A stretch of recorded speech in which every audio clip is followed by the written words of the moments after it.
ایام فاطمیہ میں سب سے زیادہ جس ٹاپک پہ روشنی ڈالنی چاہیے، کیونکہ اس وقت سب سے زیادہ جو اٹیک ہو رہا ہے وہ خواتین پہ ہو رہا ہے. یعنی معاشرے سدھرتے ہیں عورتوں کی وجہ سے، معاشرے بگڑتے ہیں عورتوں کی وجہ سے. کسی معاشرے کو بگاڑنا ہے اس معاشرے کی عورت کو بگاڑ دو، کسی معاشرے کو سدھارنا ہے اس معاشرے کی عورت کو سدھار دو. اس وقت سب سے بڑا جو ٹارگٹ ہے عورت ہے، اور عورتوں کے لیے اگر کوئی رول ماڈل ہے وہ کون ہے؟ سیدۃ النساء العالمین. یہ واقعاً کمال ہے کہ جس خاتون کے لیے لقب سیدۃ النساء بنا وہ نبی کی ایک ہی بیٹی ہے. اگر مان بھی لیا جائے 4 بیٹیاں تھیں لیکن لقب کسے ملا؟ ایک بیٹی. ازواج کتنی ہیں لیکن کسی کو سیدۃ النساء العالمین کا لقب نہیں ملا. مطلب عورتوں کے لیے اگر کوئی رول ماڈل ہے وہ کون ہے؟ سیدہ فاطمہ.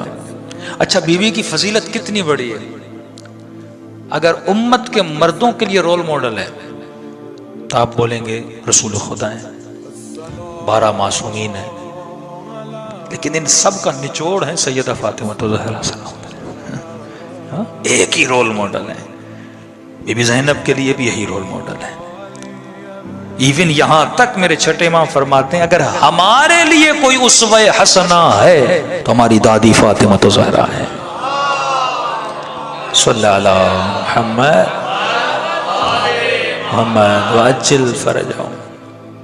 اب ظاہر ہے کئی چیزیں مردوں کے لیے ہیں عورتوں کے لیے نہیں ہے نا، لیکن عورت اگر کسی کو اپنا آئینہ مانے، کسی کو رول ماڈل مانے، وہ ظاہر بی بی کی طرف دیکھے. اور دشمن نے سب سے زیادہ حملہ کیا کس کے لیے کیا؟ عورت پہ کیا. معاشروں کو تباہ کیا جا رہا ہے عورتوں کے ذریعے. وہ فحاشت ہو عورتوں کے ذریعے، بے حیائی ہو عورتوں کے ذریعے، گھر سے نکالنا ہو عورت کو نکالنا ہو.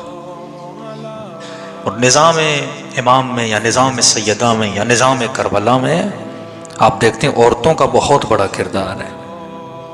اگر عباس بنے تو بی بی ام البنین کی وجہ سے، ماں کی تربیت ہے، ماں کا اثر ہے.